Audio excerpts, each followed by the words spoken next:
Welcome to Awaaz Radio, and this is Rumi, and I have Sunny from another Awaaz here. Okay. And like always, we are delighted to be in your company. So, welcome everybody to Awaaz Radio. So, after all the connection issues we had and internet settings we have to change, how are you feeling, Sunny? Are you feeling productive? Are you feeling good now that our internet issues are not there anymore? I'm so happy. I just did a speed test and it's so much better. Yeah, And you are clear now, so I'm not yeah, looking I'm at the clear now too.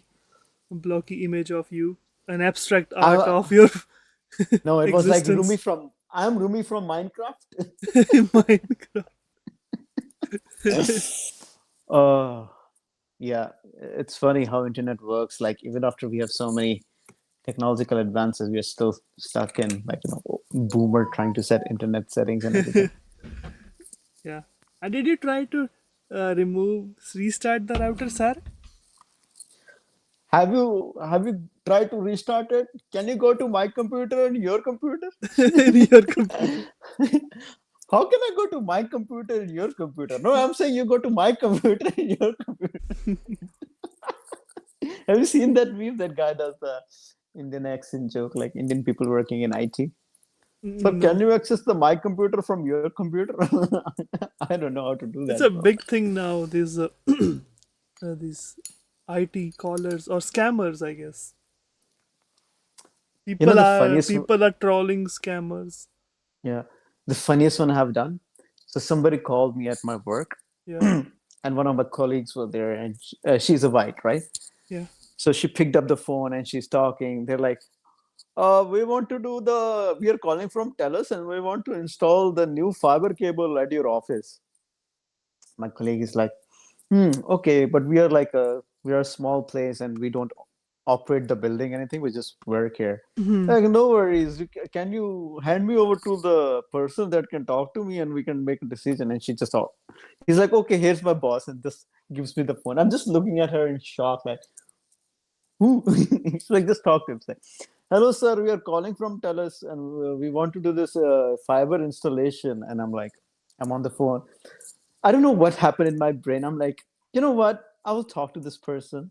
That I also went like, oh, how are you? How do you do? What kind of installation is this? And so like, this is a fiber installation for new 5G fiber cable. I'm like, oh, okay. Is this free? He's like, oh yes, sir. It's completely free. I'm like, then why you are calling? Call me. Just come and do the work. And disconnected the phone. If it's free, why you're calling? Then he calls again.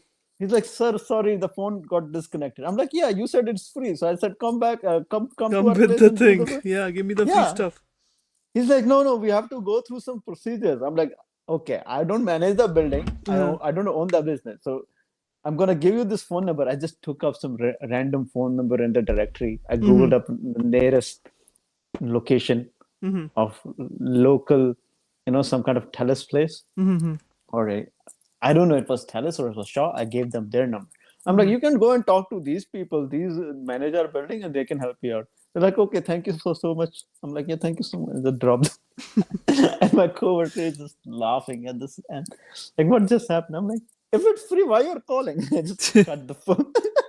Yeah, It's funny. It's funny. it is.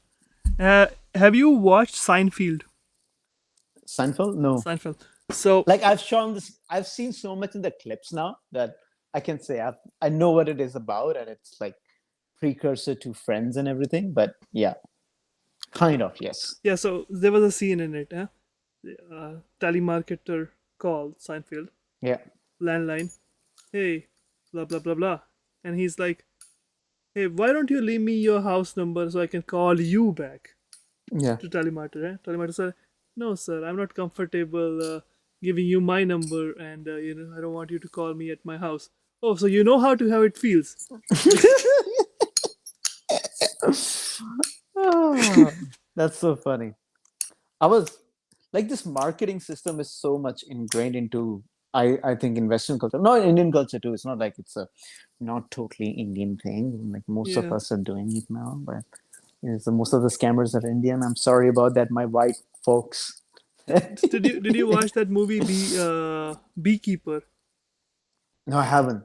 Jason I I, Statham, I saw the whatever the posters name is. about it. Yeah, so the movie is all about that he's seeking revenge because this mafia of scammers, call center scammer, not necessarily any ethnicity, just bad people all around the world, Mm-hmm. scammed one of his loved old lady that he Hmm. was admiring, whatever, and he fucked up the whole world. And whatever that story was. You It's should a you should watch Equalizer series. I have, I have, Equalizer. I have Have you Denzel, seen right? the Equalizer 2 and 3? Yeah, it's a long time ago. Yeah, the 3 is really good. It's something similar to that what we're talking about. Hmm. Hmm. But yeah, it's fun, and I love Denzel. I just love that guy. He's one of my favorite actors of all time. Okay. Yeah. So, Did you heard my podcast about the mountain one? not yet. Not yet. Haven't gotten time yet. Oh. Sleepless nights. No, not like that. But the last 2 days, I talked to her, took a couple of hours. Yeah. Editing took a couple of hours, and the other day job taking a bit time. I will. Did you release it on Spotify? Please I do haven't released audio any. too. I haven't done anything because I lost my previous account. There's already a Project Vagabond there. I just Hmm. want to connect it to that, and if able to do that, then it will be fun. Then I can combine my previous podcast with this podcast too. So I'm trying to do that. I'm right now in that process. By the way, if you don't know, people in the audience, I have a podcast called The Project Vagabond, and it's available on YouTube right now.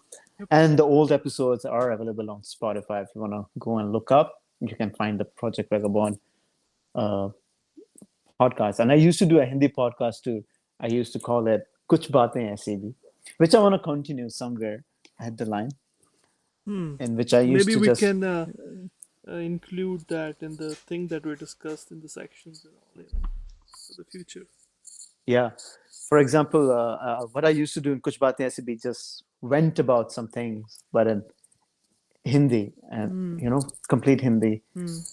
That was a fun segment too, and I did some long episodes on that one, talking about some.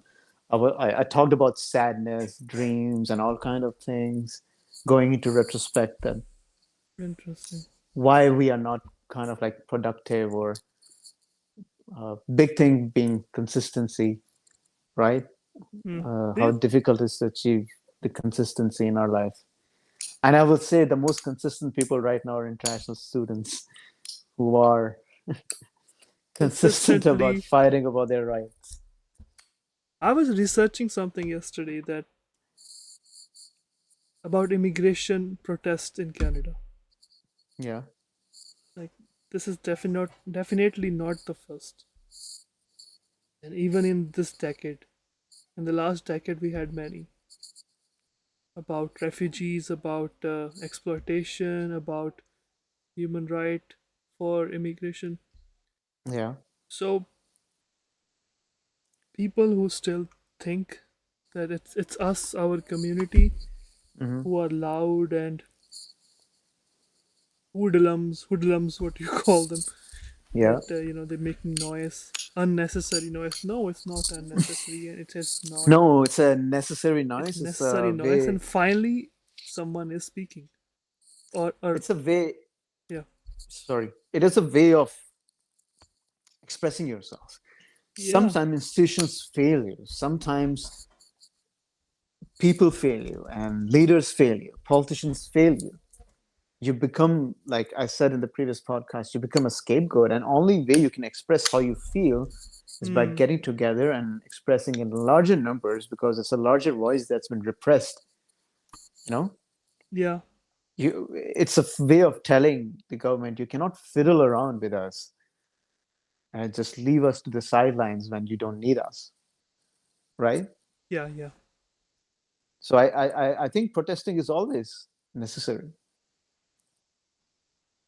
Hmm. it does take uglier terms. Like I've seen it personally growing up. Protesting can take uglier terms, but I don't necessarily think that we have done nothing like that that we are getting blamed up for. It's very peaceful. No, we went on a hunger strike, Yeah, and yeah. then within few days it was like no water strike too. So they were not even drinking water. And I think yesterday the PEI government requested them to stop the protest because Oh they're no, looking into stop, things for the stop the hunger strike. hunger Protest is strike. still there. I talked to Yeah, Manpreet today, yeah. and she said this protest is still happening, but the hunger strike is over. They did ask them to stop the protest too, but I think they're Yeah. not ready or there yet No, until they you have see to show the something. Yeah, results for that. yeah, they can't do it on promises. Yeah. We need groundwork because our people don't have time on their hands. Many Is it? people are gonna go and work will expire. The expiration dates are coming near. Yeah. So we have to be on top of the things. There's a meeting And tomorrow. tomorrow, Yeah. who is waiting whom? It's a rally, peaceful rally in Brampton, Oh, the Chinguacousy Park. Brampton one. Yeah, yeah. Yeah. So What's that about? Can you give more info on that? it's a continuation of the PGWP issue, Yeah. but it is mostly about all the immigration or systematic problems that everyone's facing these days, Hmm. to put that in the limelight. So this rally is basically raising more awareness Yeah. and actually showing the strength that people are, that there are more and more people are joining in and everything. Yeah, that's actually great because then that's how you build the allyship too. It's Yeah, just not people from your community, people from other communities can come in and their way of showing support. And after all the hate we are getting online, like I saw that Converse video on how he requesting everybody to join Twitter and start speaking there because there's so much yeah, yeah. misinformation and hate online regarding international students that it's definitely threatening and kind of disheartening in the sense. I see these people who constantly criticize, you know, if someone's doing something which is, according to them, not a right way of solving problem. But Mm. I also see some people who don't even see the problem. They're that blind. It's not about even blindedness, right? It's more about Selective, selective vision, maybe. I Yeah. can not selective vision. It's more about power and privilege, like we Power said in and the previous privilege part, again. privilege. Yeah, because that privilege gives you the ability to be ignorant, like we talked about in last progress. Like Mm. you can like people like you and me who are struggling every day in our lives, right? We don't have that power to be ignorant. We cannot because we are the part of the issue. Yeah. We are in the process of being uh, getting our rights, getting our demands listened, right? So I don't have that privilege to be ignorant about it. Hmm. So I think it's privilege. It's a form of privilege that you have that gives you an ability to be selective, like you said, and judgmental. And it has nothing to do with race. It has more to do with class. Hmm. Do you think there's an element of short-sightedness too? The people are short-sighted. They're not thinking far ahead. It can bite them too. That's absolutely right because I was reading Malcolm X, Yeah. and there's so many things he talks about. Like he's talking from more like African American and Black perspective in America, Yeah. and then he's talking about the how people have gotten into this mentality where He's talking about his own community where people get privilege and they have the privilege enough that they're able to step into both worlds, Hmm. the oppressed world and oppressors world. And those kind of people become a little bit more problematic because they're comfortable, right? Hmm. They're Hmm. comfortable in the sense they won't want to sacrifice. They're happy with the little they got, but they're also happy with the hint of power they get by being on the oppressor side, right? It's Malcolm's terms. It's universal. It's very universal. It's He's talking from the it's very corrupting black power, perspective. right? Yeah, Tell me something. something. Tell me something. Yeah, yeah, Considering your background, considering journalism, yeah. do you think they are neutral? No, And do you think it, they are biased or unbiased? I will give you an example. Yeah. Biggest example. Sometimes biasness doesn't represent direct biasness, right? Hmm. Sometimes the omission part can also be seen as the biased way of storytelling. The biggest example I will give NSNBC in America. So protests were happening in Palestine for Palestine in New York, right? In Columbia University. They went inside this Hamilton Hall and they encamped it and they named it Hins Hall. So this, yeah. So you and me, if you know it, why they named it Hins Hall, it was The named name, after the girl who died there. Yeah. exactly. Now this kind of discussion arises. What is Hind? Why they named it Hins Hall? And in NSNBC anchors have guts to say it was named after a woman, but calling Kid. not even a teen, a kid, a woman So they're missing reflects the it's point, the big point. yeah, they're missing the big point. It's a misrepresentation. It's kind of presenting the fact in a very wrongful light.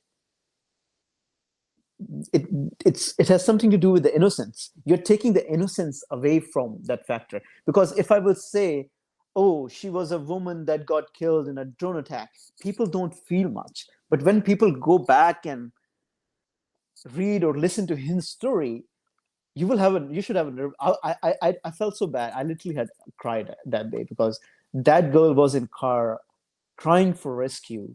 Her whole family is kind of dead around her. Everybody in that van who wasn't there with her is dead, and then she's crying for the paramedics to come.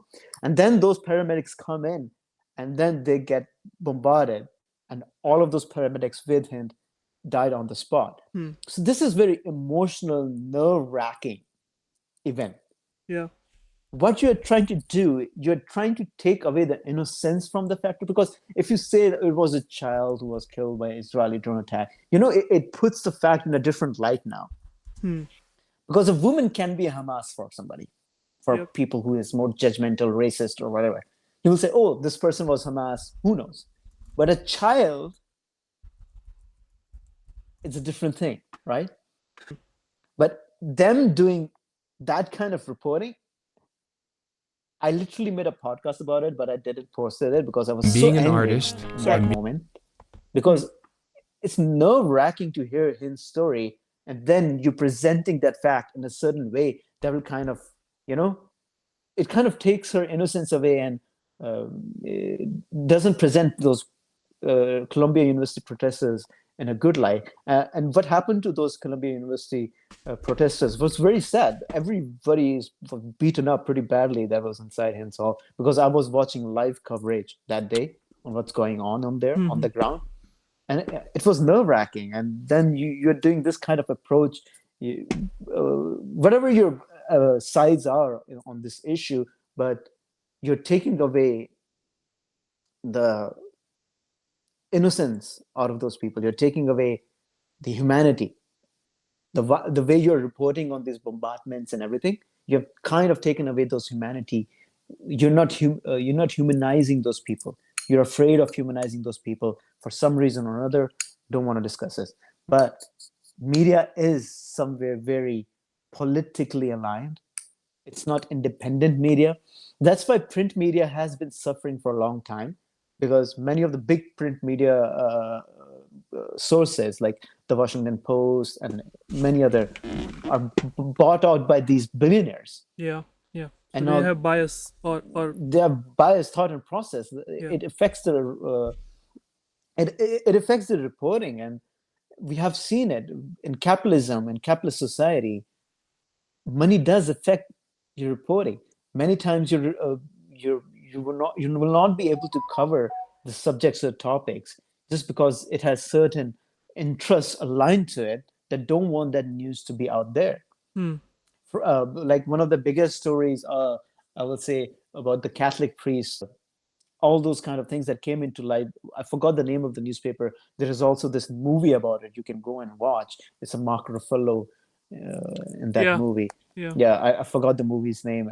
It's factual, right? And how difficult was for them to get the story out because certain powers and interests were aligned in that story. Post. Yeah, I think Post was the movie. look it up. Look it up. It's Mark Post. Yeah, Ruffalo and yeah, yeah. I think Rachel McAdams. Wow. Michael Keaton is there. Few other actors. I just watched a journalism movie yesterday, Civil War. Which one? The Was it recent. Rosamund Pike? No. No, it just came. I don't know the actors. I don't know the name of the actors, but it's about the Civil War is Mhm. happening in America. Oh, that movie by A4 Studios? I think so. Spotlight was the movie Mark Ruffalo one, I guess. Yeah, Spotlight. Yeah, It's Spotlight. about Catholic priests molesting Yeah, uh, yeah, yeah. They're children. breaking out the story and the hurdles they had. Yeah. And same thing is happening with print media. Print media has been the best form of actually getting your news Hmm. and sources, but print media has suffered long time in all the countries mostly now. Even in India, the print media, like we have the National Herald case from Congress Party and how embezzlement happened in there.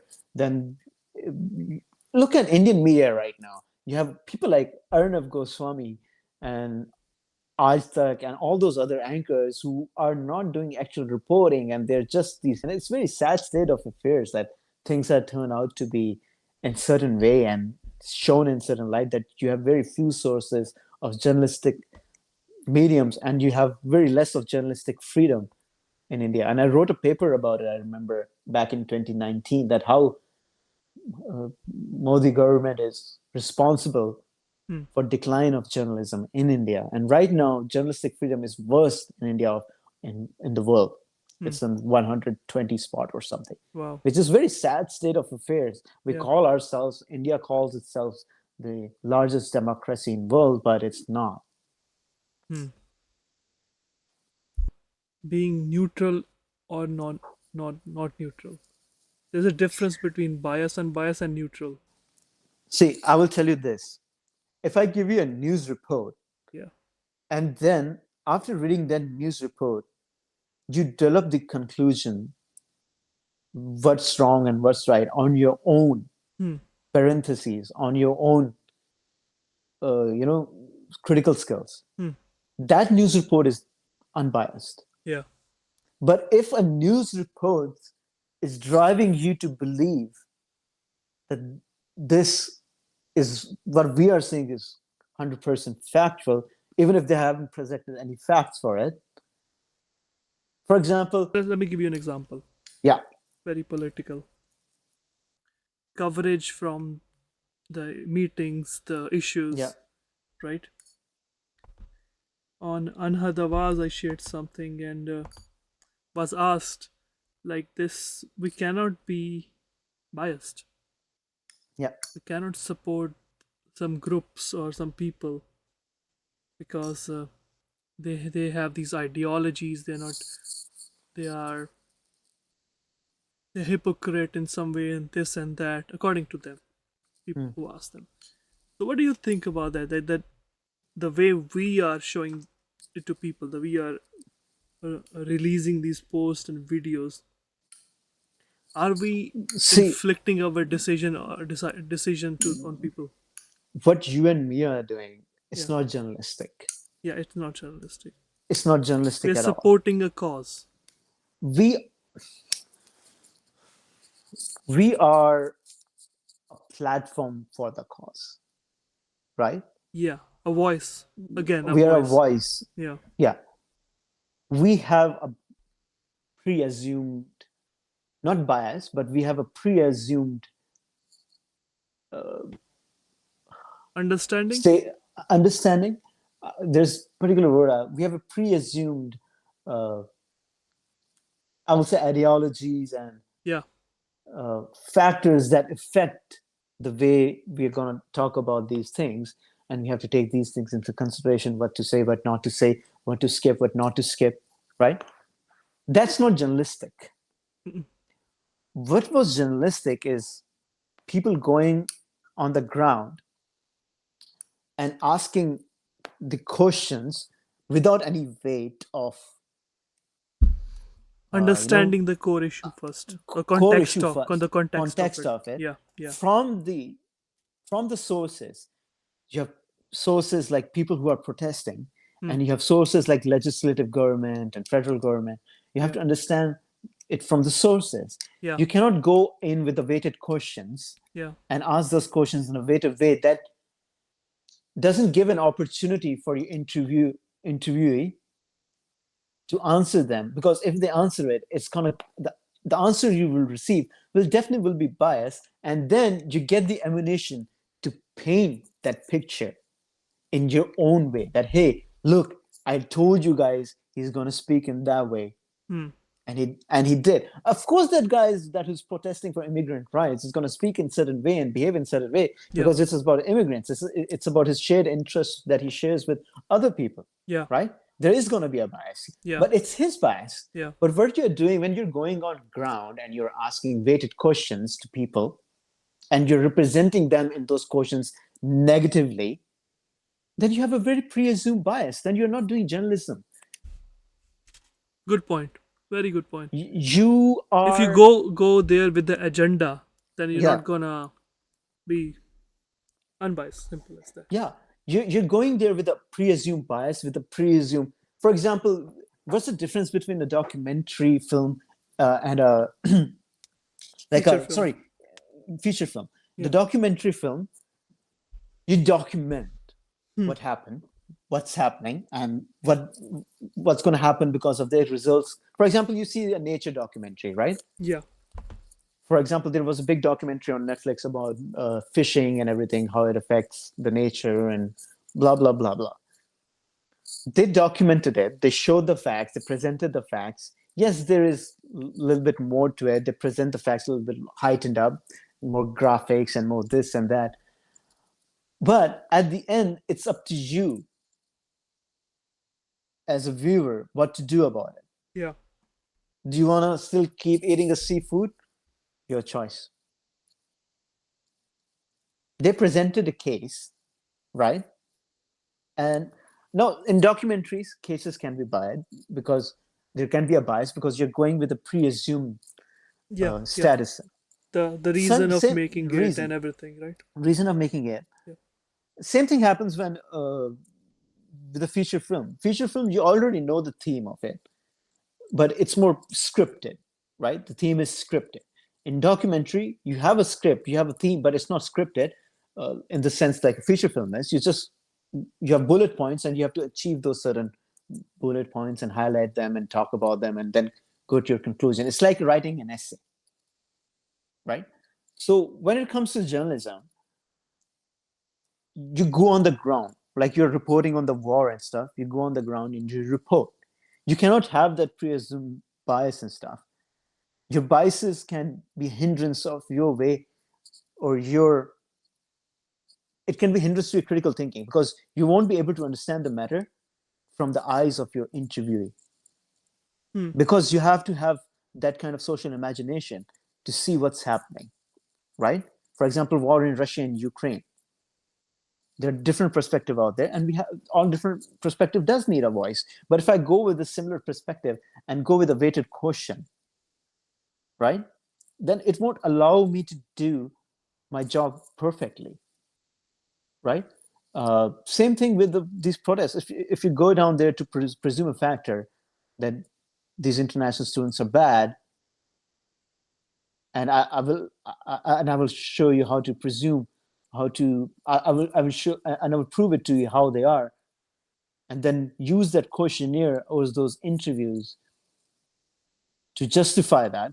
That's Mm-hmm. not journalism. You have a cognitive bias already there, right? And whatever you're doing right now is you're trying to present a certain thing in a certain highlight or in a certain way that will create a faction and deprive those people of the goodness that need to be received or the rights they're fighting for, right? Hmm. So there might be some people who do that, but it that's not journalism. I have no problem with what you're doing. You do what you want to do, right? I cannot stop anybody from their free speech or free will, but you cannot do that thing under the guise of journalism. Exactly. Yeah. Some people will say, oh, I'm press, I'm journalist. I want you to answer that question. No, that's not.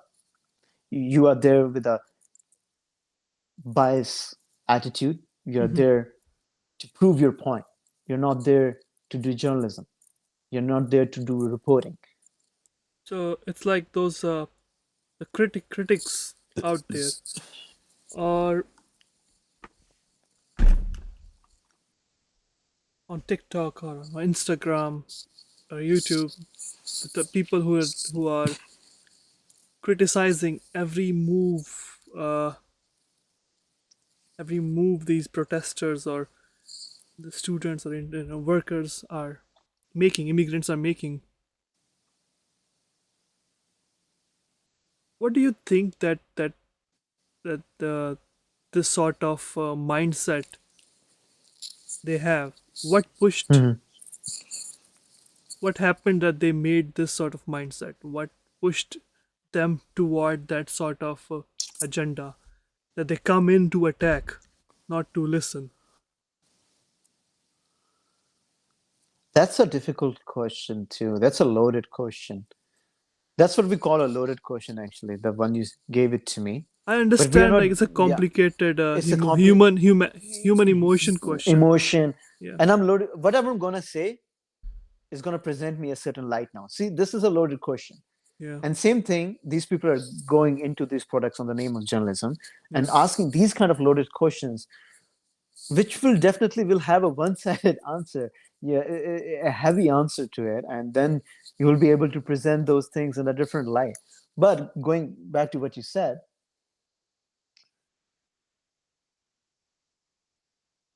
what I'm seeing online right now is this. For example, I saw people commenting under videos, there are too many Indians, there are too many brown people, you know, if you're going to go more general, there are too many brown people now. And it's not just Canada.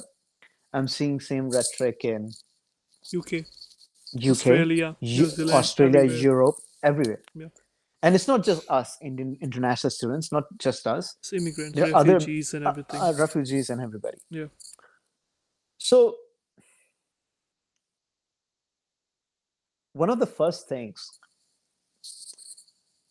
now I will say this thing and people will say, oh, you are stuck in past. But I'm going to say this again. We have to go to the ground cause of Hmm. why these people are here, Hmm. right? Which I don't want to discuss right now. I think it's a big topic. Global South, global North, whatever, economic opportunities. But now, what I will introduce is this thing. In few years, right now we have political refugees, economic refugees who are suffering from bad economies in their own countries. They're suffering from dictatorships or, political reasons. We have that kind of immigrants right now. Somebody who's looking for good economic opportunities will come to Canada or USA or Europe, right? Or Mhm. somebody who wants a quiet life because of the politics they have seen over the time doesn't suit them. Right now, is that kind of immigration. Going forward, we're going to see environmental refugees. Syria was Refugees, one of them. environmental? No, So Syria I was like I, I read, political refugees. yeah, no, I read this in a book, that the one of the big cause of the civil war was the famine. The famine Hmm. caused by the heat waves. Yeah. I mean, I think I'm quoting this book now. Uh, I'll mention this book in the description. It's about Syria was also effect of the Arab Spring.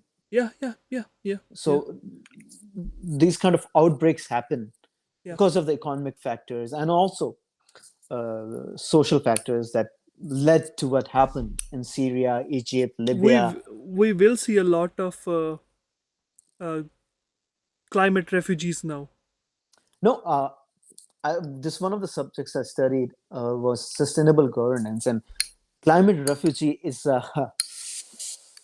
it's going to be a very, very, very hot button topic going forward. Hmm. There's gonna be increase in climate refugees. Now, what's funny about this is right now the lines are divided on the basis of class and race and other factors and Yeah, politics too. yeah. But there's a funny way of nature bringing us together because this climate crisis are going to affect everybody, irrespective of class, nature, or whatever. Right? Eventually, yeah. Eventually, Eventually, everybody. I don't know who are you going to blame then, Exactly. right? What You see my point? politics you will play to blame the sun now? Yeah. What politics are you gonna play?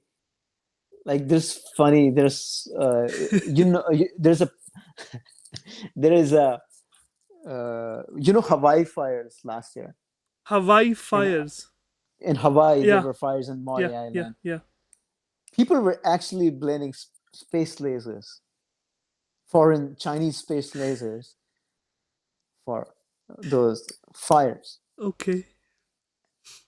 So this is how extreme I've seen people going and blaming things for. But when this environmental crisis happened, which is Hmm. very bound to happen, we're very close to it. We are already seeing effects of it. Hmm. And when this happened, and we will see a mass migration of people, Hmm. especially from islandic communities, Yeah, near right? water. Yeah, Near water. raising water problems.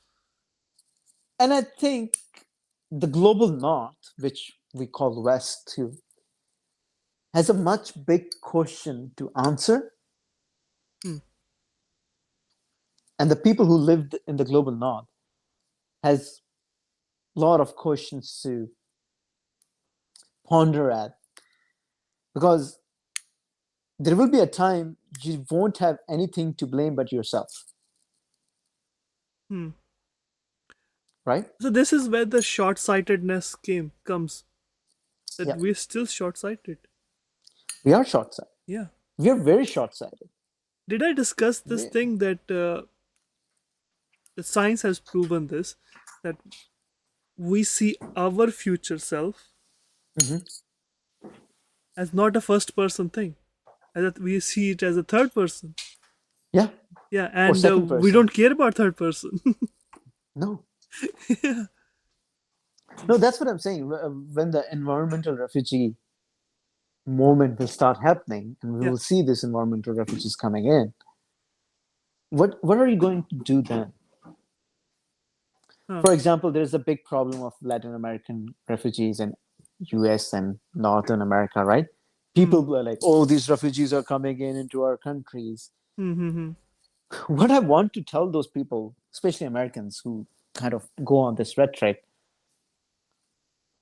look at your history and then look at what you have done in those Latin American countries. Hmm. I will take the basic case of Puerto Rico. Mm-hmm. So Puerto Rico is a island in the Caribbean, right? Yeah. And it's a part of United States, but it's not a state. So though they don't have equal rights as states, they do Yeah, get they when when these calamities happened in Puerto Rico, they didn't care much. yeah. Yeah. Yeah. So what's happening?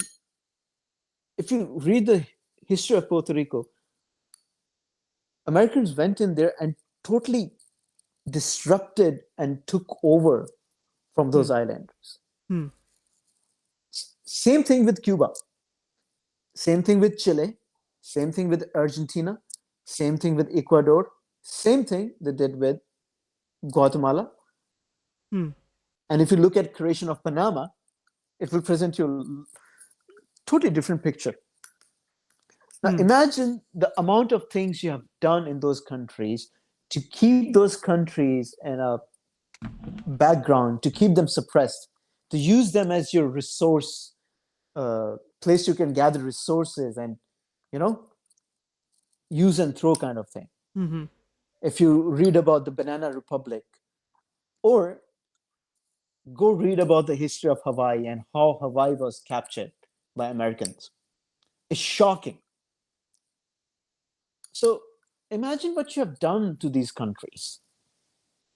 These countries were not able to do what they needed to do to prosper in their own way. You stole them their right, their path, you know, Yeah. and their free will collectively, not just from one person, but collect. For example, take the case of Chile, how Pinochet government was installed, right? Mm-hmm. If you read about it, it's fascinating. And just doing the Red Scare propaganda and things like that. And same thing happened with Cuba. Like if you look at history of Cuba, Cuba got independence from Spanish, and they were supposed to have more free will in their affairs, but America just vandalized that island. And now you have this strict embargo on Cuba that's literally killing that island.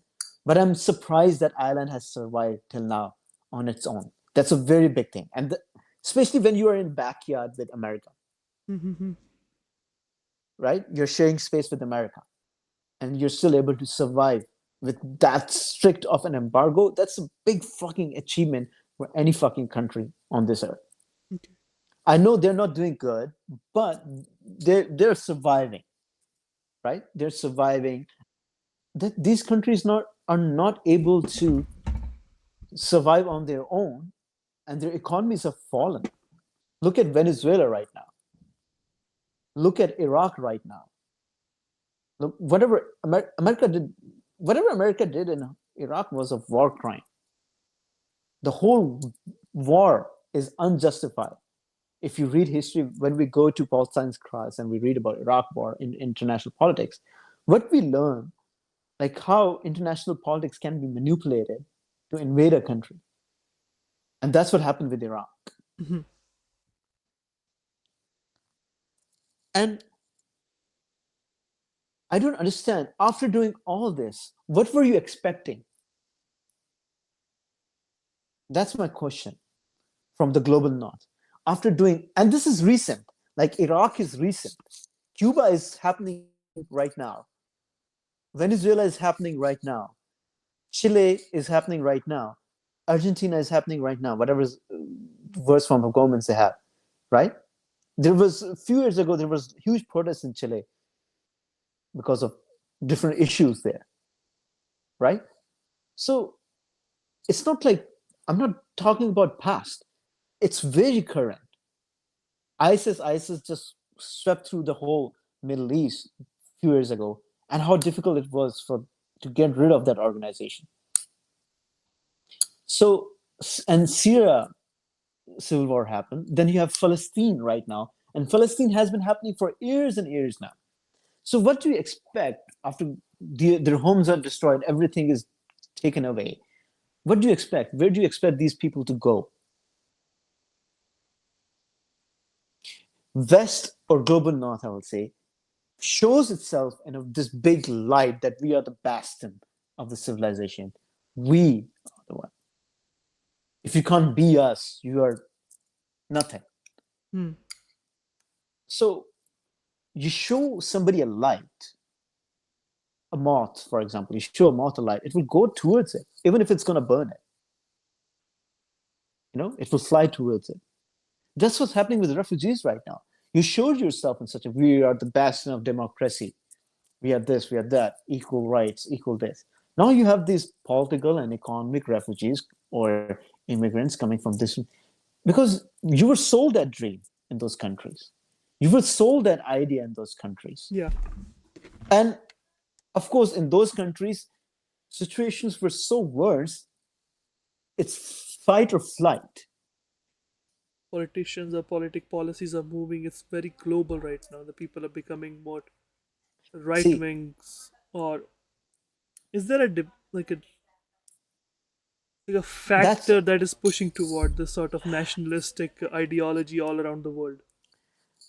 nationalistic ideology comes from the fact of preservation. Hmm. There are two different variants in it. Either you're oppressed, Hmm. like, for example, nationalism in India pre independence or Irish nationalism. Yeah. It's completely different than the nationalism that's been portrayed in different right wing circles. And there are different forms of it. Hmm. But it just depends what you're going to do with it and what's it about. Nationalism, of course, is a disease in itself because I personally feel that borders are on like scars on the face of the earth. Useless. They're useless, Yep. but sometimes those emotions are evoked by different things. Either you're being oppressed, Yep. or either you feel like self-preservation. In a very, very, very, very, very, very nice sense, I'm saying that. Hmm. But yeah, Do you think this is the common trait in most of the haters? Let's call them haters or critics of revolutionary movement all around the world. If you are critical of that, if you are criticizing that, you have the sort of nationalistic trait in you. Am I what like do you what do you so? think? And you have to explain it to me further. Okay, so people who are criticizing immigrants right now, or blaming immigrants right now, scapegoating students or workers or whatever. I have noticed these people, or whoever I interacted with, they all have this same ideology that if they were in India, they were very nationalistic about that. They do care about borders and armies and whatnot. And if they're here, they're really grateful that this Canada has provided them this and that, and they want Canada to thrive away from whatever the new students are doing, Mm-hmm. right? So this is one of the common thing I have seen in these people that are in these bodies, that they're very nationalistic. They care about borders a lot. I think it's natural too. You have to be, you know, very strict about borders to criticize immigration, of course. Why do you think that people become so focused or so desperate about these borders? Is it generational, conditional, society conditional, or lack? Another question. It's a part of this question. You talked a lot about history and politics. but mostly history. And I was just thinking that how important it is to know our mistakes, to know our actions prior to the present, the history, to make good decisions about future. And most people who are ignorant, they don't know much about history, or they only know selective version of it, which benefit them on their claims. And I've been seeing a rise in people's interest to know history. They never taught uh, the real history of East India Company in UK before, and they started doing it now in schools. The real versions of it, at least. I'm looking for a book actually Hmm.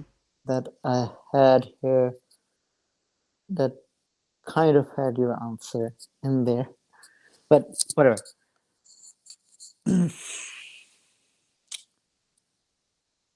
What is your idea of nationalism? I want to ask that first. My idea, Yeah.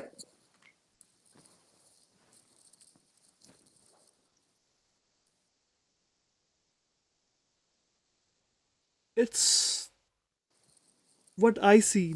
A person who is nationalist is who is proud of the label of the location or geographical location. Mm-hmm. It can be country, it can be a region, a state, or city, or whatever. To me, everything is that falls in that category. Is there a word for that you are being uh, fill in the blanks because you're too proud of where you located? Is there a word for that?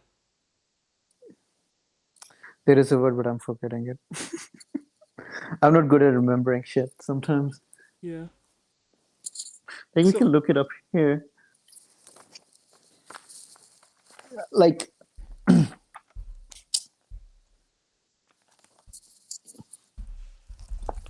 I'll show you this one.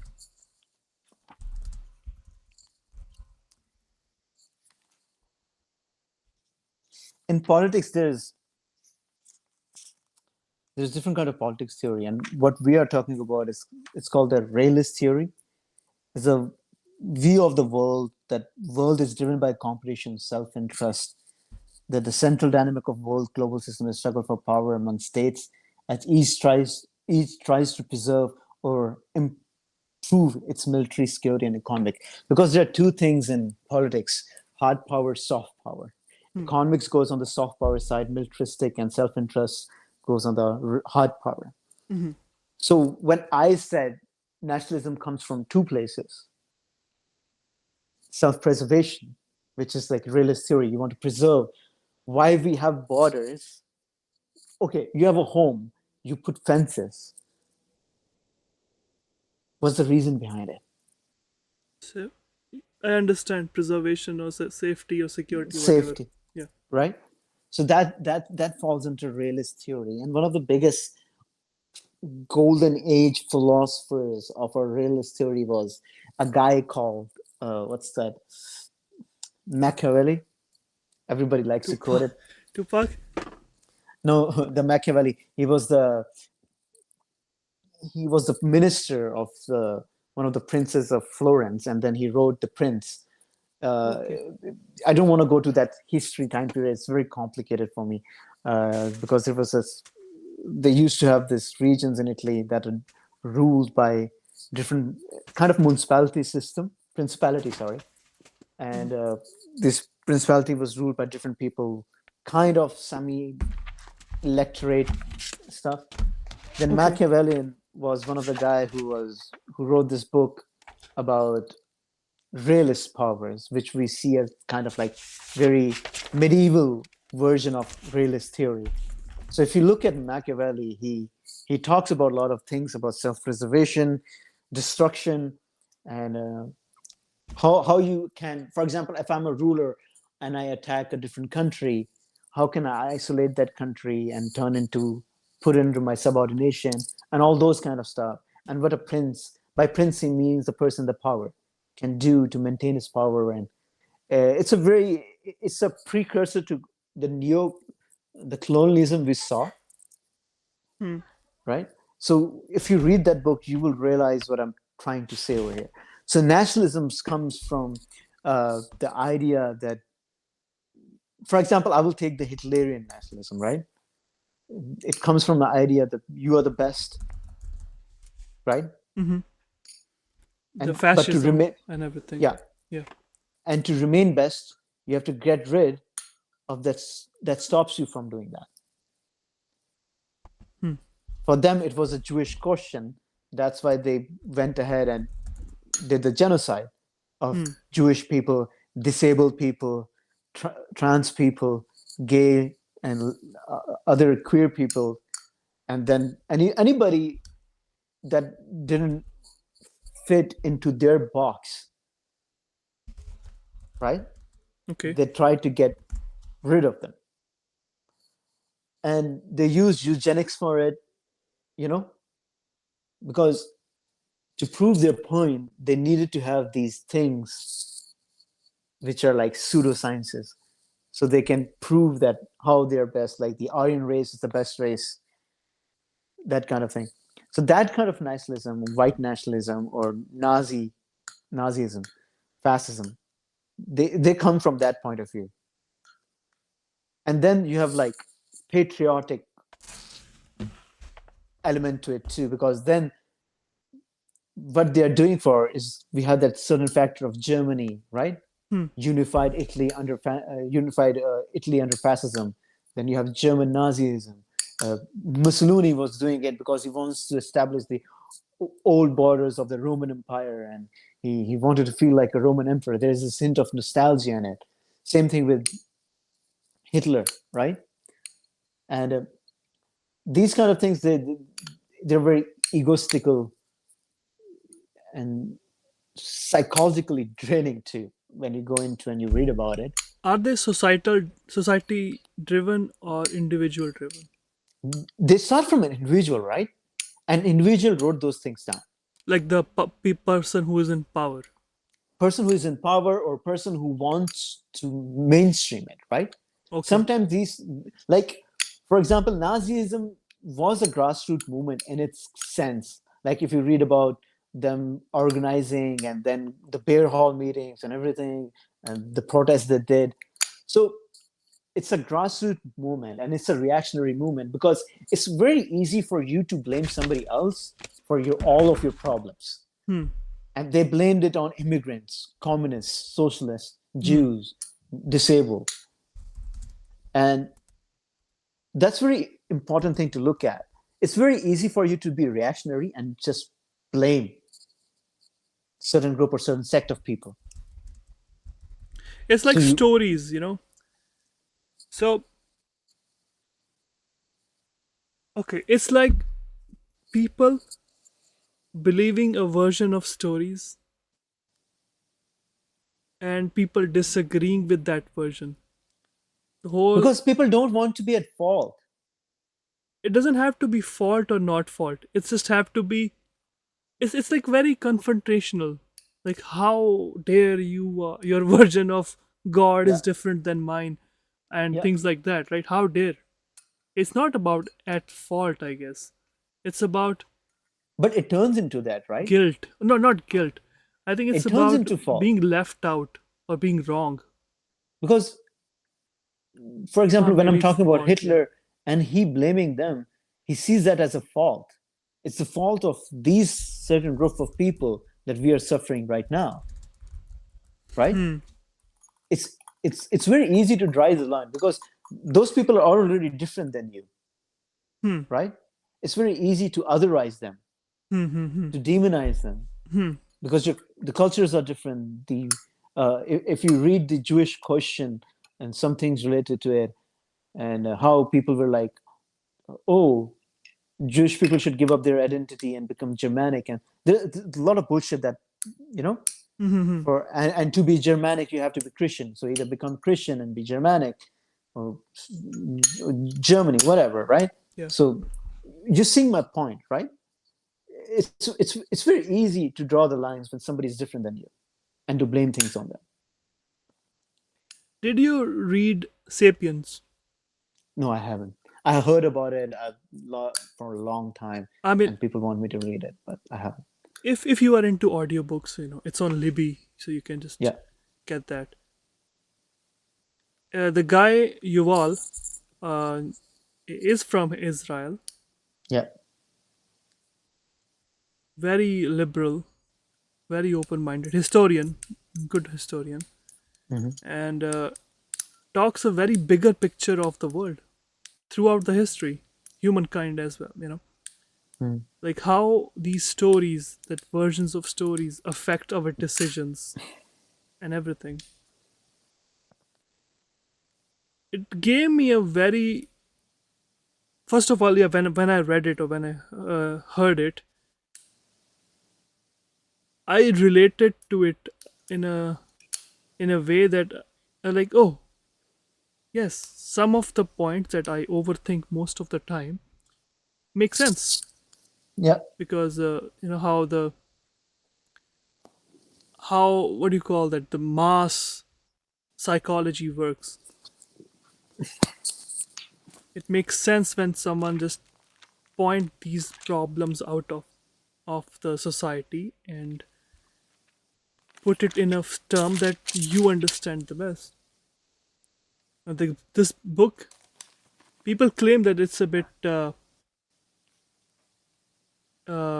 what do you call that, it's good for teenagers and kids and whatnot, but you know Cosmos was good for kids too, but fucking it blew my mind. like let me. I want to, because we are on topic of nationalism, right? Yeah, So I'm I writing want. these things down too. I think it's a good idea to write these things down. I've read books so much that my biggest problem is I forget things. I Mhm. am not a good.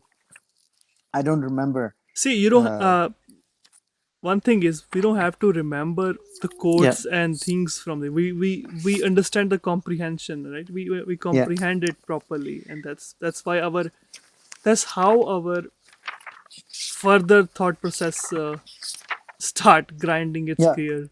yeah. Right. But going back to nationalism, for example, there is like ethnic nationalism, which views common ancestry along with the culture, tradition, and languages associated with a particular ethnic group as proper basis of a nation state, Okay. right?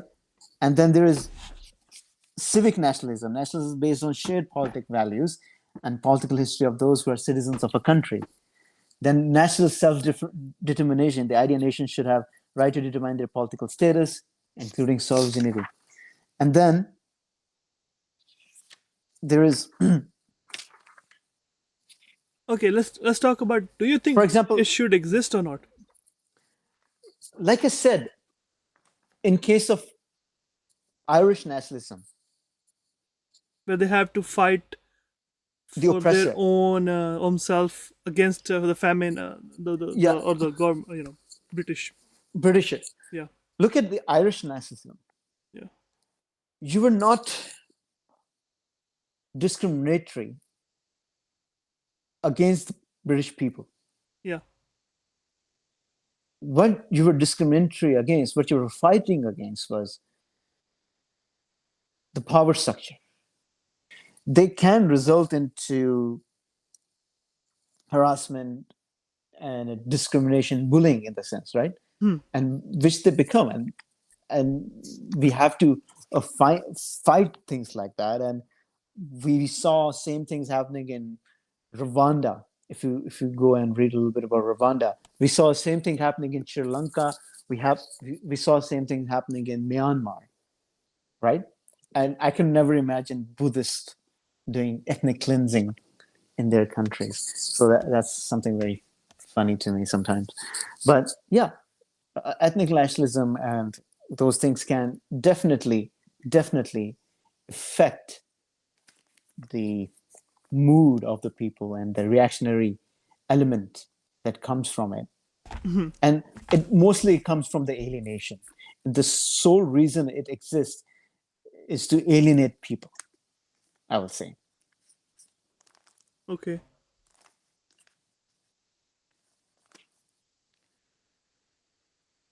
So, moral of the story about nationalism. I know it's a deep, deep topic It's a that deep you, rooted question, and I yeah. certainly one day I will be very cute to tell it. But we just started it out of nowhere, and now I'm like, No, I think it was meant to come here. We discussed all the things that are interconnected. yeah, They're interconnected, and nationalism, like I mentioned, is one of the common thing I'm seeing. Whoever is fighting against, these certain causes, yeah, fighting for these certain causes. Sorry, my bad. And I because they can't, wanna, I can't they, understand like how the world without borders will look like. It's a I think will, very utopia, utopian it's a dream. very, I think I have the, I'm picking up all the books. I Time, think time to it goes educate back. people. It's a time to one of my favorite writers. The good thing to read on, if good books you want to read on this issue is anarchist literature. Anarchist. Yeah, social anarchist, not like libertarian right wing anarchist, Okay, okay. but socialist anarchists Mm-hmm. or with syndicalism, and there are a lot of factions in it. And one of the good writers, I would say, is to if you know a little bit about social theory and other things, then you have to look at Peter Kropotkin, his book on mutual aid, and Kropotkin was called the Prince. Actually, he's a very prolific writer. The Conquest of Bread, and again the book on the mutual aid. So he does answer that kind of things in a very you need to read a little bit more about what politics is and different aspects of it, and then go into it, because he touches different points in there, the idea of human nature, the state, and mutual aid, free society. For example, like you asked the question about the borders, and I will go back to this. Wait.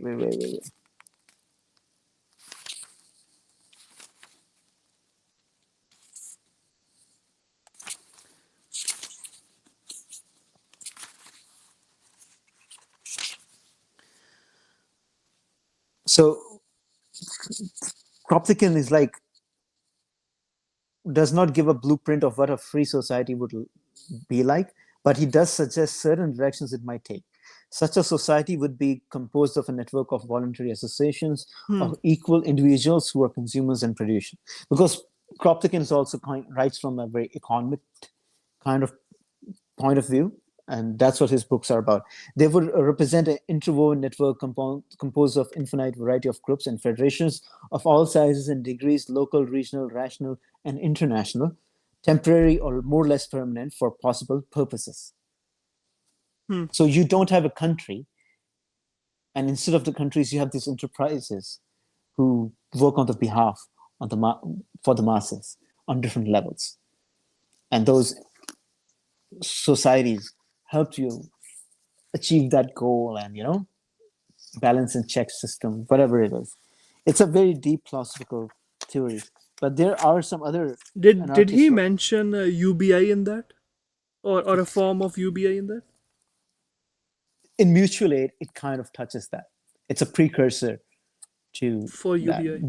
Yeah, UBI was a precursor. Mutual aid. If you read his book Mutual Aid, or even the Conquest of Bread, it's kind of about the means of production, and anarchism as a concept in the social sciences. Hmm. So, like, I will take for you. I will take out one of these quotes. He comes with. What do you think about UBI? It will fail. Any form of it will fail. No, but the way it's presented, kind of today, I think. Do you know they implemented in 250 places pilot programs all around the world? But again, uh, it's about the standard of living too. Uh, I guess we have to achieve a. We have to have a basic standard of living Hmm. that needs to be achieved. There are different projections of it. Again, going back to the mutual aid thing, right? Yeah. So, for example, I was just reading it. Uh,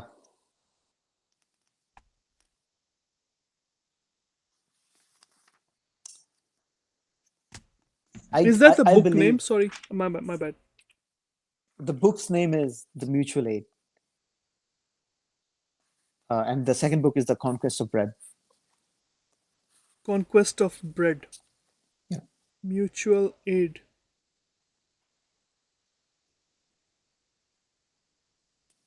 Yeah, it's amazing. It's by whom? Peter Peter Kropotkin.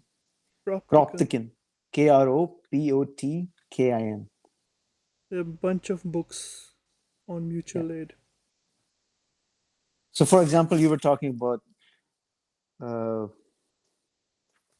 because UBI goes back to the nature of work, Hmm. what kind of work and what kind of uh, what kind of labor a person can provide into society, which is kind of like socialist theory too. So it goes back to that and how you can contribute to society.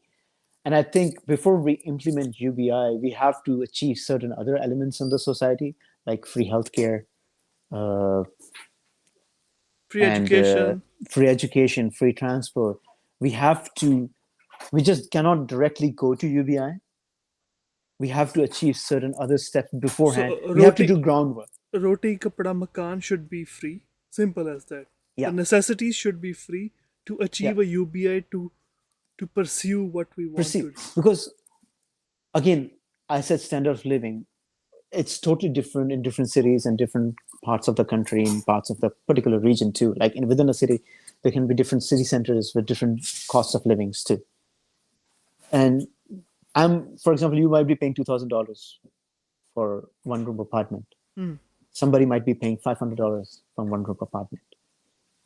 So we have to work on that. We have to determine those prices too. So yeah, so a UBI here in Canada might be $2,000 a month. A Yeah. UBI in Punjab will be what, 10,000, 5,000 rupees a month. But again, Yeah, right. again, if you're dwelling into that kind of society, because you're talking from a perspective where we don't have any borders, right? Then you Yeah, have to it look at the should be equal everywhere, equal, yeah. no Then matter it has what. to be equal because if I give $500 UBI to a Punjabi in India, right?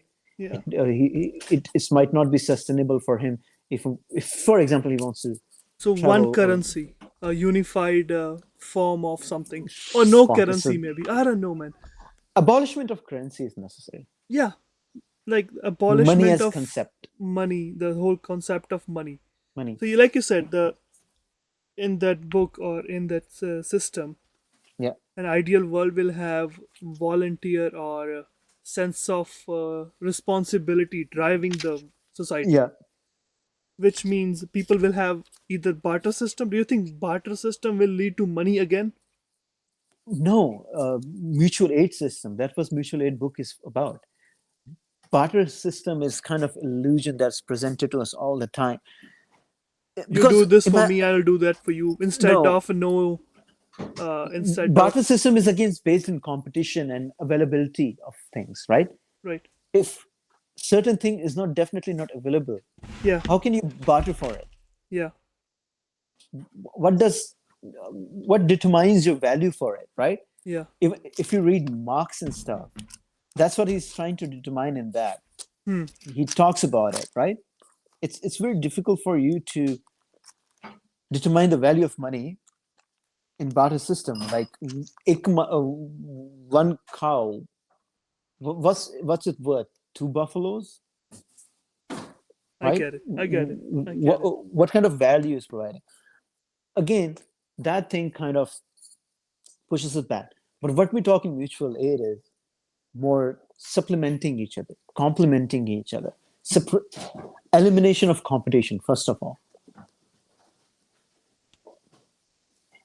there's different kind of competition, but that economic competition that we see in the capitalism, Capitalism, yeah, has because that competition results into accumulation of wealth, greed, accumulation of power, greed. power, greed. We Yeah, have to work on that first before we go back to complete elimination of money. And again, barter system is just failed. I don't see, when I see look at barter system, or when it's taught to us, I kind of it's a fail to alternative of money. Simple as that. I fail to comprehend it. Let's just say it that way. I understand it. It is practiced in these so-called communes and Yeah. in the prehistoric time. Yes, but it's an alternative of. No, that's the thing. We are taught wrong history sometimes. In Huh, prehistoric times, it was based on mutual aid. It wasn't based upon barter system. what era are you talking about? All the eras, like if you look at the indigenous societies, right? It Hmm. was more based upon mutual aid than barter system. Betterment of society than selfishness. Self, yes, Yes. because for an individual to survive, he has to make sure the society he lives in thrives too, right? Yeah. So for that, you have to eliminate the idea of competition.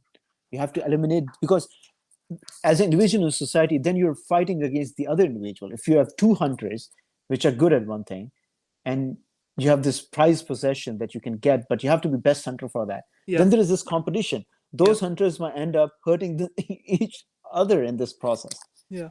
and then you are losing two good people who could have provided for so many. So kind of idea of mutual aid, each person to its own needs, but whatever he can provide best in the society, right? There are different skills and traits. Like even if you go to Veda period in our Veds and stuff in India, initially we have that the caste system. We see the Brahman and the Kshatri, and they came from the idea of that A.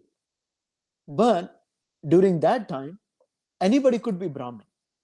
Anybody who's educated, It's or with time and masala and spice and politics that we yeah, became a bit segregated yeah, in that anybody way. could have been shut. Yeah. And it's sorry to say, but that thing happened so many ages ago that we see of the caste system, the reflection of caste system we see right now. We can see it in Mahabharata too. Yeah. In Mahabharata, if you look at Karan was actually bullied from being a Shudra Hmm. by the Pandavas. Hmm. So the things I'm talking, it's kind of like idea of, if you talk about Indian philosophical, it's the idea of Satyug, you know. It's a very, like, commodities in the sense is not commodity for luxury or commodity for, you know, to show off. It's Hmm. it's a necessary part of your day-to-day life, and it complements your life in certain way, right? So you have to look at that way. Like every useful thing, iron, paper, etc., may be looked at from the 2 points of view with the quality and quantity, Hmm. right? What is commodity at first? An object outside us, a thing that by its property satisfies human wants of some sort or another. The nature of such wants, whether, for instance, they spring from the stomach or from fancy, make no difference. Every useful thing, I said, is an assemblage of many properties and may therefore be used in various ways. Hmm. So, also, is the establishment of social recognized standards of measure for the quantities of these useful objects. The diversity of these measures has its origin partly in the diverse nature of the objects to be measured and in convention. And quantities are definite. So competition doesn't make sense, but cooperation does. So we have to look more towards cooperation than competition. Like my hunter example, if they cooperate, they will be able to achieve more than being competitive against it. Hmm. For Makes example, sense. Marx says here, exchange value at the first sight presents itself as a quantitative reaction or relation as the proportion in which values in use of one sort or exchange in other sort. And the relation constantly changes with time and place. For example, ice might not be valuable in a glacier region as might it may be more valuable in a more dry and arid regions, right? So time and places are changing too. In summertime, ice will be more valuable at any place because we want things to be cold, but in wintertime, it will lose its place. Hmm. So the commodity roots from its the need and requirement, right? When it turns into competition and luxury, and then hoarding, and then greed, then when that's when it kind of becomes a problematic instance. Like right now, we say international student gets blamed for housing crisis. It's Canada. One of the causes for higher those housing crises is not international students. It's the landlords. It's the landlords. Yeah. You The gave me the pic- answer. There's the your answer. picture is flipped. Simple as that. People are Yeah. not seeing the right people who are blamed for this. It's so that's the thing. You gave me the answer, and I'm thankful that I've read this kind of literature, that I'm able to understand these things, and I'm able to What convey would it you to the audience suggest to too. me or people who are listening or anyone that it's not feasible to read that many books that fast? No, Considering we are in a rat race I've and been in a fucked up world, yeah.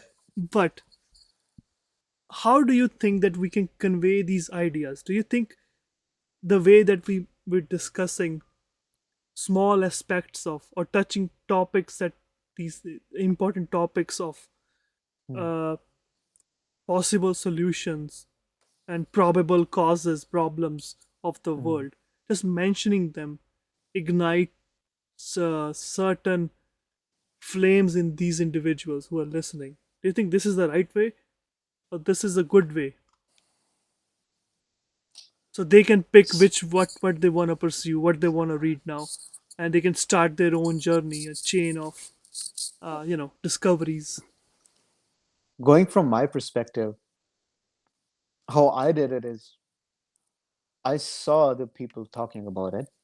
You saw people talking about it. I saw the problem because, as I said, I come from conflicted society, Yeah.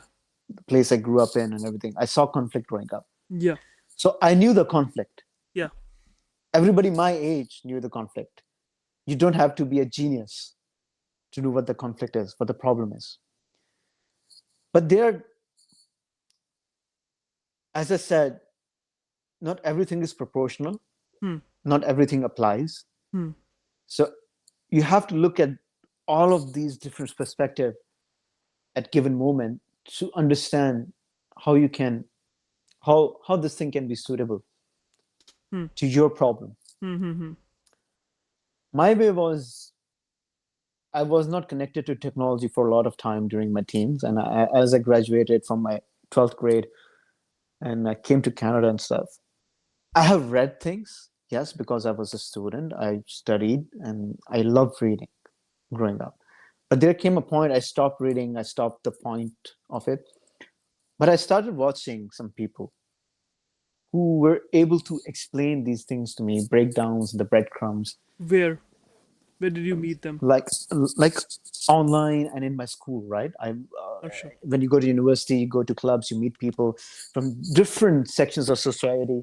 They will introduce you to some different content creators. Or now these content creators like us are not perfect people. Like I don't know fucking theory by heart, or I don't, but you kind of saw where they're coming from, right? Bigger For picture, example, bigger picture. For Yeah. example, I will give you an example. Remember, we saw the Bikram's video in the meeting the other day when he was talking about fascism. Now, look at the time and place of that thing. Yeah. It's a very struggling moment. There is heavy possibility that these international students can also take a reactionary turn. But that guy gave an example of fascism and how there are forces that are trying to divide people. Because we are not saying that people are bad, the Canadians are bad. We're not blaming any Canadian for it, white, black, brown, anybody. Yes, we are speaking against against things that we have suffered or racism we are faced or we are facing, which is on the rise. We're definitely speaking against that, which is bad because we have to. If we don't, nobody will do that for us, right? But in that moment, he talked about that thing and explained how there's always the forces in play that try to otherwise you because you can become an easy target. Same thing Converse said, right? It's a political gamble. Hmm. Now, hundreds of students will listen it and they will have an idea how to react to things, right? It's a very nutshell, it's a very, squeezed up concept. The way they talked about it, it's not too much, but it's a little bit, and it's enough for them to go back and ponder upon it, and you know, they can come across people. There are many different people talking about different things, and you know, pick up the breadcrumbs from them. How many people will follow the Nojwan support network, right? They will gain access. Once people gain access, it's our kind of, if I think it's Nojwan is doing good things, but I think it's kind of their responsibility to Of keep the course. momentum going Yeah. and the direction in which they want to head. They have to tread very carefully because people are watching. Whatever you're saying will become an inspiration for people. What do you think about media training? It's difficult. Uh, I'm not media trained. You're not media trained. I'm certainly not the person who should talk to media. And Do you think like people who are fighting these causes, they have to I be media trained to talk they to have to the be, mate. bigger They have media? to be. They have to be, no? They have to be. They have to be. You and I, we are yapping. We are yappers, yeah. We are yappers, right? We can sit down and yap whole day It's and just our internal dialogue is dialogue. outspoken today. Yeah, because again, like-mindedness kind of brings us together. So we are kind of yapping right now. Yeah. But those, and I think this dialogue needs to happen. There is a place for it too. Yeah. But people who are on the ground, they need to be media trained. They need to know how to react, how to, you know, organize and keep things tighten as compared to more loose structure. You need a structure there in the place that, for example, your approach, there's a particular person who you can talk to, right? Hmm. Because today everybody has a microphone on their hand and, you know, everybody can be a journalist. Everybody can be a whatever they want to. Claim to be a journalist. Claim to be a journalist. Like we had a whole discussion about that. So Yeah. we need to point those people in right direction. And I think I think people have done a good job till now. I Are, don't I are you don't in I, the WhatsApp group? no I don't even have proper WhatsApp. So Okay, so people who are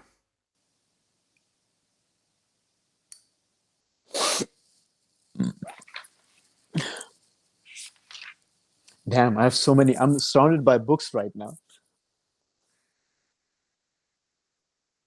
good, you got like all the books that you want to read, and I have all the books that I'm curious Here, about. I don't know. I don't even know the content of it. It's like, okay, let's figure here, out what the content is. you were talking about like negatives of nationalism. Yeah. Here, I will give you. I don't know how I forget it, but when we're talking about those things, it's called xenophobia and exceptionalism. Xenophobia is initiate or intense fear of foreigners, and exceptionalism is that belief that your nation is better than others, and there is far more exceptional They and not discuss. limited. I think Convert discuss or xenophobia. No. Yeah, Yeah. xenophobia is like uh, you're afraid of the other. Then there is Yes. nativism, which is Yeah. like a political attitude demanding favored treatment for established inhabitants of the nation state. Yeah. Yeah. And then the final form of nationalism is called imperialism, Monarchy. monarchy. Yeah. That's why I said there are two type of nationalisms too, right? Canada is still in monarchy, right? Yeah, The Canada is Commonwealth. so-called democracy is not there. Yeah. For example, when I talk about Irish nationalism, Indian nationalism during Indian independence movement, there are some other Vietnamese nationalism, To be honest, right? I don't call that Indian nationalism. The freedom fighters, whatever they did, Yeah, for some it reason, is I call it. patriotic. No, no, I'm not associating with the name of the country at all. For some reason, I'm associating with against the tyranny. That's it. Against Yeah. tyranny. No, but they are Indian nationalists, and there are some people who are actually the bad nationalists in that factor too. I don't. That's a different can of Yeah, worms. don't Don't name want the to open. names which are not ready Yeah, yet. yeah, but it is a kind. It's a national. I will. You know what? There's a one good word for it, and actually Bhagat Singh and his team members gave it to us. Republicanism. Republican, like Azadi, Yeah. like whatever. No, republic means anti-monarchist, Yeah. imperialist, and democratic. Hmm. For example, the party that Bhagat Singh worked for was called Hindustan Socialist Republican Association. So not just socialist, but socialist It's Republican. Republican. Yeah, You have to be careful about that's a that. key word there. Same thing with the IRA, Irish Republican Association, because they were anti-monarchy, they were anti-imperialism. Yeah, And you look at those factors. I respect the fuck out of Irish because they are same. What's happening in Palestine? There's just whole world was at one side, and then there was Irish. They stood with the Palestine from day one, and they were the first one now to recognize Palestine as a country. So you see what when I'm talking when you told me to give an example about a positive side of nationalism, I always talk about Irish hmm. because it has been positive in its own meaning and sense that it doesn't it doesn't degrades itself. It's not based upon extensional, like I said, xenophobia or exceptionalism or any kind of imperialism. It's anti-imperialism. It's anti-xenophobia. It's anti-exceptionalism. It's for everybody. It promotes democracy, right? It's to promote the idea of freedom and free will. Hmm. So there are different aspects of nationalism which are good aspects, right?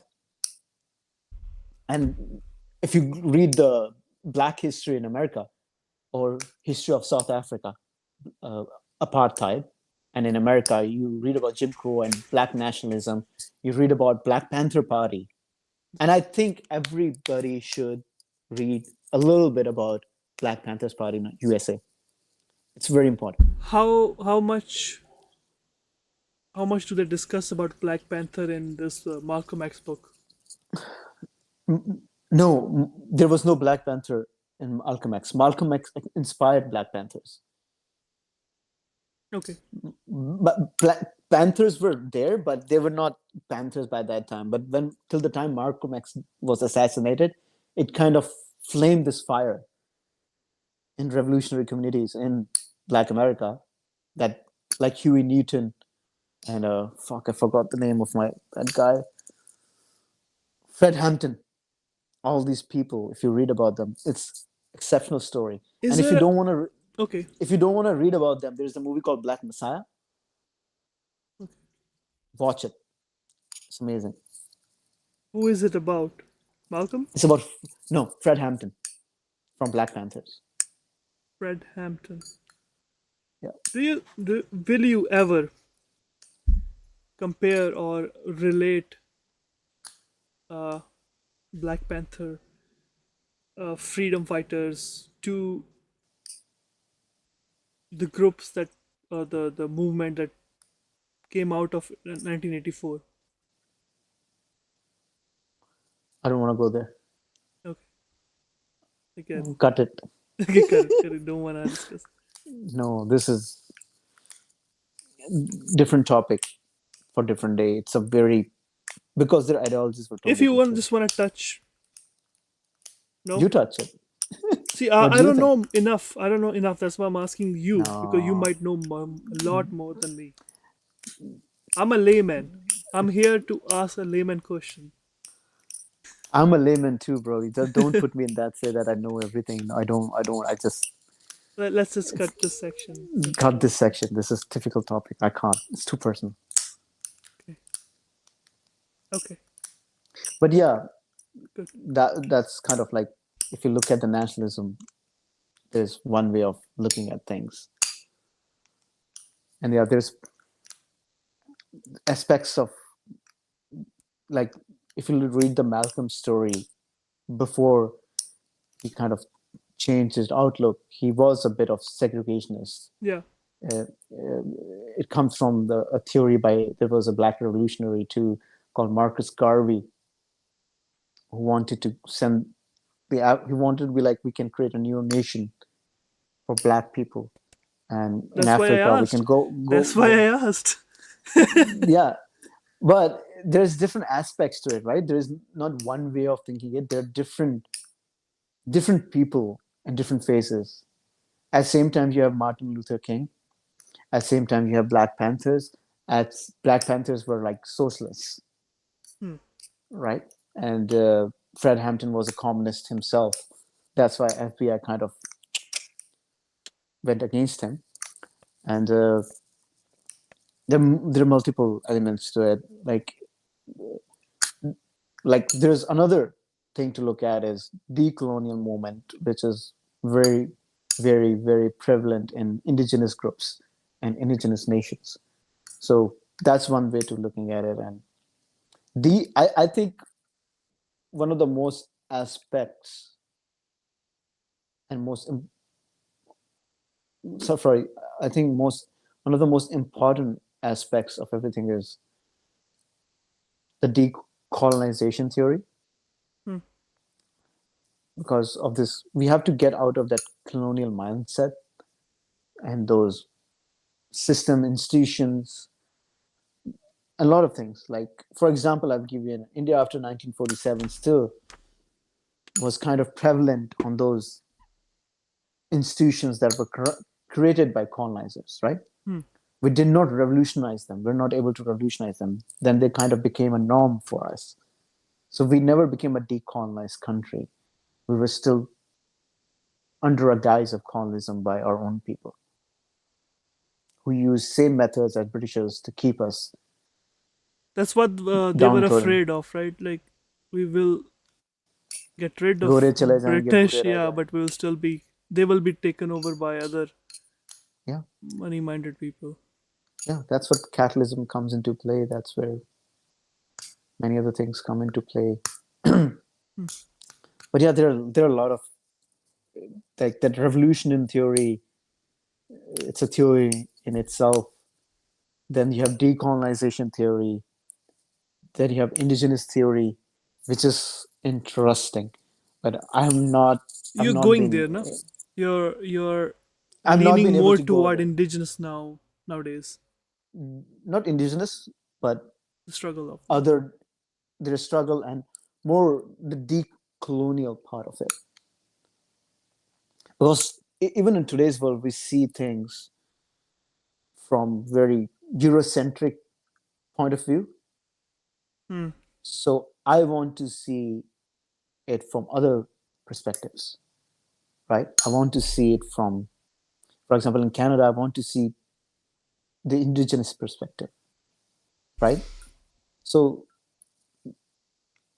that's my way of seeing things, I guess. But Funny you discussed the mutual aid, and you yeah, said our previous era was practicing this. Indigenous were practicing this. yeah, I in its just own sense, it's not like how corrupted could in their own corrupt it. version of it. In Yeah, their own version of it. yeah, Yesterday, I was listening to this interview. Serge Tanakian, Serge. no. So the guy from System of a Down. Okay. Yeah, That search. Okay, yeah, yeah, that's got it. such very political person, right? Yeah, the So whole band is political. he mentioned that he lived with in I think he mentioned New Zealand native people, The Maui. Maori tribe Yeah, yeah, people, and he mentioned the same thing that most of them had this common thing, yeah. the There was selflessness. Yeah, yeah, yeah, cooperation rather than competition. yeah, and I have opened this uh, thing. Let me just send you the link, and I want you to listen to it. It's very nice. I think I've shared it too. So, and being an activist, Yeah. It is. It's true in every sense that he's saying, and I know what's that guy from Dwight from Yeah, Office, right? office. Yeah, yeah, Ryan Wilson, something is his name. Sorry, yeah. I forgot. But yeah, he's right too. The The lack of activism of all the Because influencers and I would even artists. blame influencer. Influencer is still an individual. It's not an Okay. institution. Like you and me are not institution. Yeah. Institutions have more. For example, you see these student protesters protesting against universities. Why?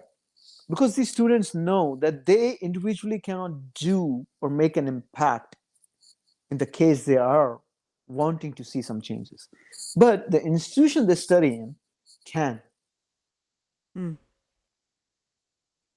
Yeah. So that's a big difference, right? Yeah. That's the goal. Yeah, that's the goal. An individual can be taken out of the equation anytime. One day, if somebody feels like these guys need to shut up, Sidhu Moosewala, Mm. right? Individual can be taken out, an institution cannot. Because institutional is deep rooted. Institution has resources. Institution has a history that can go down generations. Mm. It's hard to kill an institution rather than an individual because institution is a collective. Mm.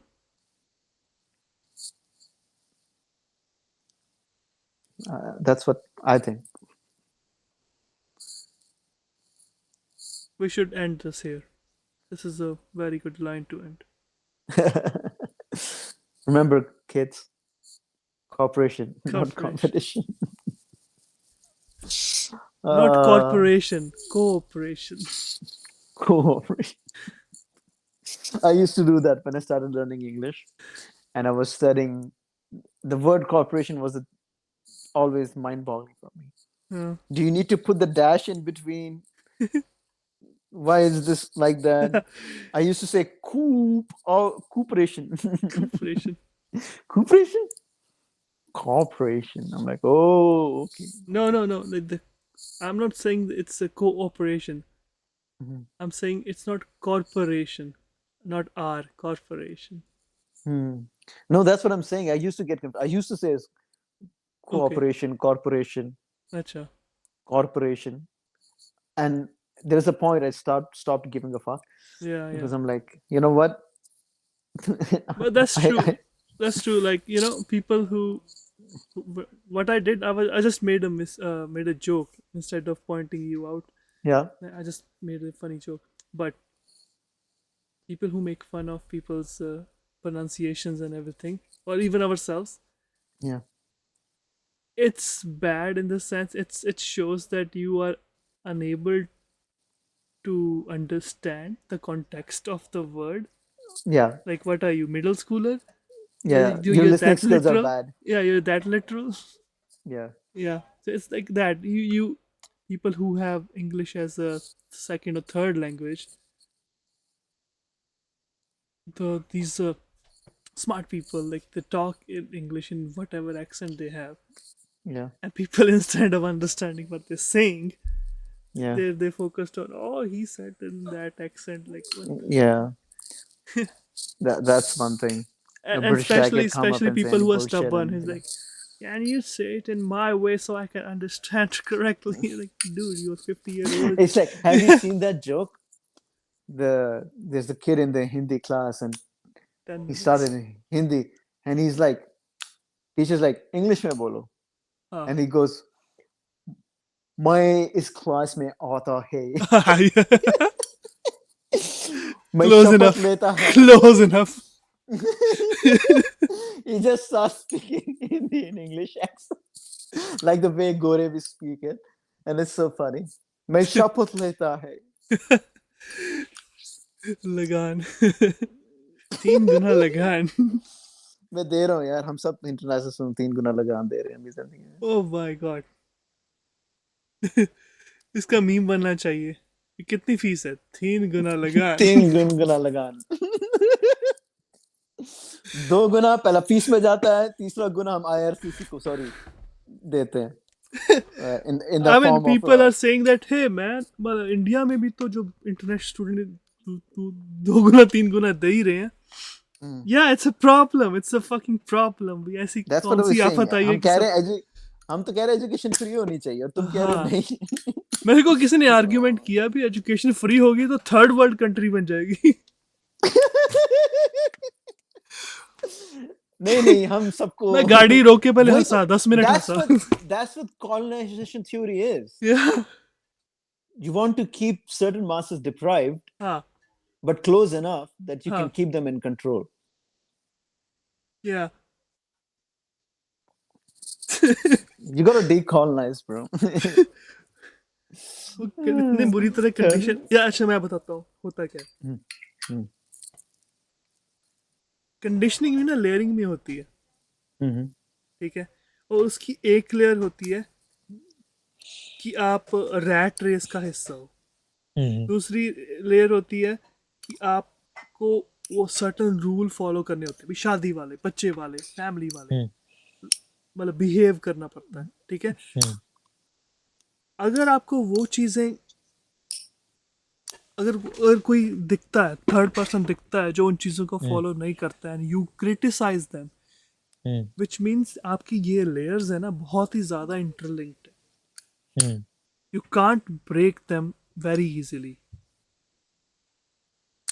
You cannot claim to be open-minded if you can't see these things as just one way of living instead of the only way of living.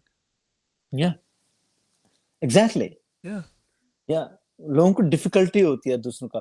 जैसे why we see so much homophobia, transphobia in our society, क्योंकि वो process ही नहीं कर पाते कि कोई अपने हिसाब से इस कदर रह सकता है. हाँ, मैं I would tell my parents कि just because something is different doesn't mean it is wrong. Yeah. It can be different. कि हम यहाँ पे आए, यहाँ की लाइफ डिफरेंट है, और एट सर्टन एज आपकी थॉट प्रोसेसिंग डिफरेंट हो जाती है. इसका मतलब ये नहीं कि वो गलत हो जाती है. Yeah. I was seeing this somewhere कि after certain age that your drive to marry reduces. The desire to marry someone reduces. And one of the reason one of the reason parents pushes kids to marry early age is because of that. They know that after a while even they call this a bullshit thing. वही तो बकवास है. बकवास. ब्याह नहीं कर करना लो, सास मैं करना ही सौरे, ये वो. yeah it was how long we talked. Okay. I have stopped the recording 3 times at least, and this Hmm. particular recording was 2 hours. हमने तो यही रिकॉर्डिंग करनी है. Huh? Yeah, it was funny we talked for so long. It's I just think it time was good, passes so quickly. natural. It was better than first time, and it was Yeah. nicer. I love all your insights, all your. I love I that how appreciate much you that. talked today, and I want. No, you ask the right questions, right? When somebody asks the right questions, you probably get an The answer. whole key is that asking the right question. Questions. They say asking questions, yes, but are you asking the right questions? Yeah. Let's do the outro. That's the Thank outro. you for नहीं, ऐसे नहीं. So let's tell people what we discussed today. Yeah. So I think you will be a better person to do that. I'm gonna be a listener here. No, What do you you have discuss to today? remind me what did we discuss in the beginning. So we started from the basic of journalism and stuff. Okay, Then so we today we discussed history, yeah how important studying history can be yeah for future. We talked about bias and neutrality in journalism yeah and lack of it in individuals or influencers or non-journalism. yeah We talked about nationalism. We talked about borders.